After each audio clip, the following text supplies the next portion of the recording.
champion, y'all. He running all the way from his mama house to home. Dedication, for sure.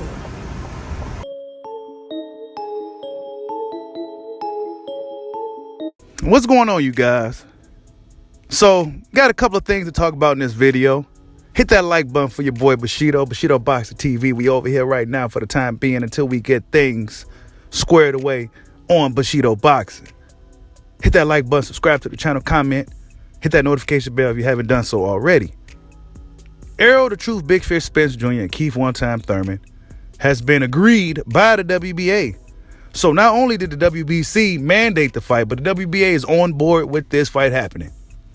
And as we know, they also mandated a fight, WBA mandated a fight between Elamante Stanionis and Virgil Ortiz. So those young guys got to fight, and the winner will be next in line for the winner between Errol Spence Jr. and Keith One Time Thurman. And both of those guys will have 180 days to make that fight happen. So it's looking like Jerron Boots Ennis won't be getting his shot, right? It's looking like he won't be getting his shot at all. And the winner between Errol Spence and Keith Thurman will have to face one of these young fighters. The plot thickens. This thing just got real interesting. What's going to happen? Will Errol Spence, let's say hypothetically he beats Keith Thurman, will he move up to 154? Because now it's not looking like the Crawford thing is going to happen, folks, right? And speaking of Terrence Bud Crawford had an interview with the MMA Hour with Ariel Helwani, one of the best in the business. Salute to Ariel Helwani, man. He asks all the best questions, and he has been doing so for many years now. He had Terrence Crawford on his show, and he asked some really good questions. Would you place 100% of the blame on their side of the fence?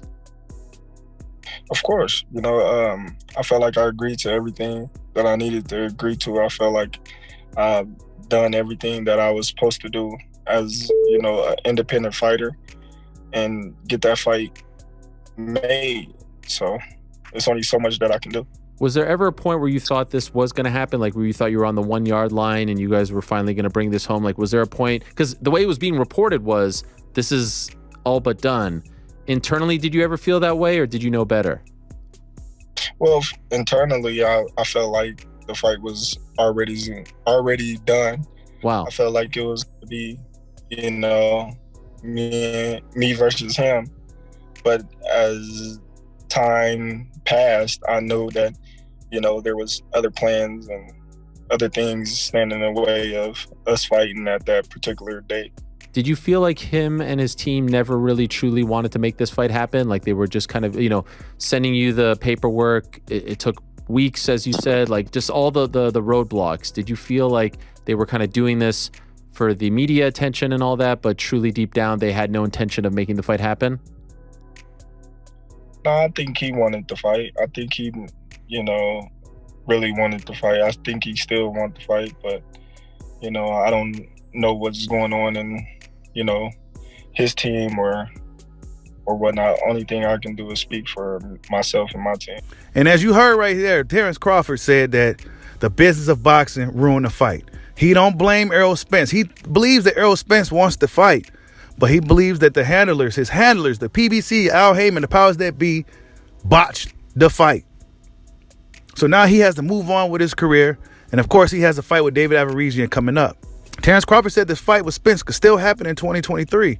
However, now with the current circumstances, with the Keith Thurman thing and the WBA and the sanctioned body stepping in, it's starting to look like that fight is becoming far and far away from a possibility. That's what it's looking like, folks. It's looking real grim for the potential Spence and Crawford fight. I think we may have to say that ship has sailed, the Spence and Crawford fight, depending on how things play out. I'm not quite sure if the WBA said, look, man, whoever wins going to 180 days, they got to fight the winner of the Virgil Ortiz at Stanionis fight. So that kind of puts a monkey wrench in the Spence Crawford fight for 2023, unless it happens later on in the year. Anything can happen, right? We never know what's going to happen in the sport of boxing. And this past weekend was supposed to be that historical, mythical date that we've been talking about for months. The November 19th date has passed. The fight was supposed to happen on November 19th, but it just simply didn't happen. Crawford blames the business of boxing on the reason why that fight ain't happened. And really, he says that Black Prime, BLK Prime, is good for independent fighters. You know, they're upstart. Guys want to make a lot of money. Guys want to fight. Come to BLK Prime.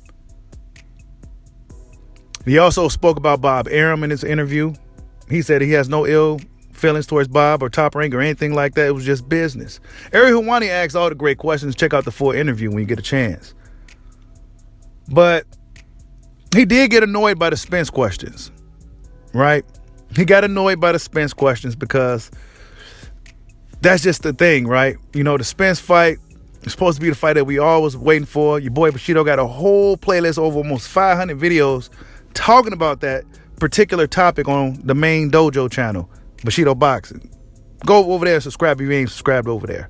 We'll go get things back up and running relatively soon. But I don't know, you guys, right? It's not looking too good for this fight that we all been waiting for. It's not looking good now.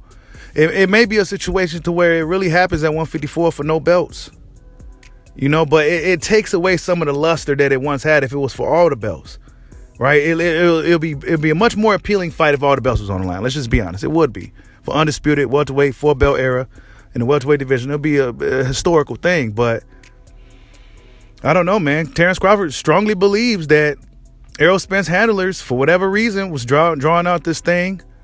He said he agreed to everything, right? He figured that since he left and became independent, it'll be easier for him to make the fight. And it simply just wasn't, for whatever reason. Now, one may say, well, Ryan Garcia, he's already about to be fighting Tank. Well, Ryan Garcia's a young fighter who ain't even touched the world title yet. He hasn't done half as much as a guy like Terrence Crawford did in the sport of boxing. Terrence Crawford's definitely going to want more. And I find it blasphemous that boxing fans just can't see it objectively in this particular situation. I don't blame Spence. Now, one thing I will say about Spence, and I said it before, is that I felt that he should have been a little bit more hands-on in the negotiations, and he should have made sure that Al Heyman, Steven Espinoza, and everybody that's over there gave Crawford what he wanted so we can get this fight. Now Errol Spence finds himself in his worst case scenario situation. We haven't heard anything from Errol Spence since this thing. He's been on the social media talking about getting haircuts and stuff like that. We seen Keith Thurman in the gym working, right? Keith Thurman is getting in shape. He's already looked like he's in shape, but he's getting prepared for camp because he knows his opportunity is coming, right? And it's funny. There's a lot of guys, man. Ronnie Boy Fresh. Salute to Ronnie Boy Fresh, man. He was talking about this about a few months ago, 2 months ago, when he was on the live stream. We was talking about it. He said this fight wasn't going to happen. People thought he was kind of crazy, but he foreseen this coming, man. You know, it just didn't happen. I don't know what the case may be, folks. I don't blame Crawford. Crawford publicly went over there and did everything everybody asked of him. He took the 35% cut. He agreed to all the terms. No guarantee in a fight, right? And still didn't get the fight, man. You know, and everybody's blaming Bud. Crawford mentioned that in the interview as well. You know, everybody's blaming him. He don't really necessarily, he's not too necessarily fond of that. Like, why is everybody blaming me when I did whatever it took to make the fight? I left my promoter, right? Now they saying I need a promoter, or I can't handle the business, and et cetera, et cetera, et cetera.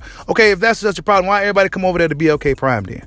BLK Prime seem to have a lot of money right now. They're upstart business. They probably got a lot of money to dish to a lot of guys to really get things going over there on that promotional company or that network or whatever the entity, whatever it is.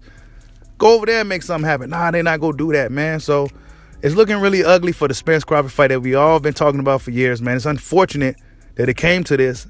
I can't blame Crawford. I've been following this thing since the beginning. I seen it happen. I seen what people were saying. I seen the hurdles that was put up in front of this guy in order for him to get to Errol Spence, to even get to the PBC's doors to see if they'll let him in. I seen what happened. And then in the end, after 6-month-long negotiation process, after he agreed to all the stipulations and the terms, the fight just simply still didn't happen. But yeah, man, WBA steps in and they agrees with the WBC that Errol Spence, Keith Thurman is next, and the winner of that fight will have to face Elamante Steniones or Virgil Ortiz. Where does this leave the Spence and Crawford fight for 2023? Tell me what you guys think. Like, subscribe, holla at your boy. Peace out.